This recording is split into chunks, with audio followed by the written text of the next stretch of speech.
আবারও পাল্টাপাল্টি কর্মসূচি, বৈষম্য বিরোধী ছাত্র আন্দোলন ও ছাত্রলীগের।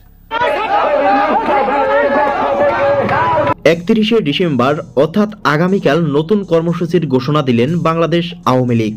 আজ ফেসবুক লাইভে এমনটাই জানিয়েছেন শেখ হাসিনা পুত্র সজীব ওয়াজেদ জয়। আওয়ামী লীগ কিন্তু মরে যায়নি। আওয়ামী লীগ এই দেশকে, বাংলাদেশকে স্বাধীন করেছে। আওয়ামী লীগকে শেষ করা সম্ভব না। আওয়ামী লীগের জন্য একটি ভাগ্য বদলের দিন। আওয়ামী লীগের ভাগ্য বদলের দিন হচ্ছে 31 তারিখ। সেনাবাহিনী যদি ক্ষমতা নেয় তাহলে বিপদে পড়বে কে? বিপদে পড়বে উপদেষ্টারা, সমন্বয়করা এবং বিএনপি। তিনি বলেন, দলের নেতাকর্মীদের পাশে আছি এবং থাকব।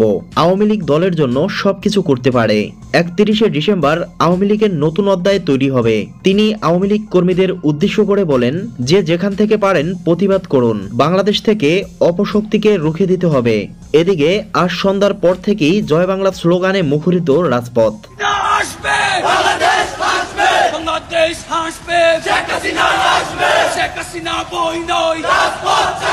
প্রিয় দর্শক, এ বিষয়ে আপনার কি মতামত জানিয়ে দিন কমেন্ট বক্সে।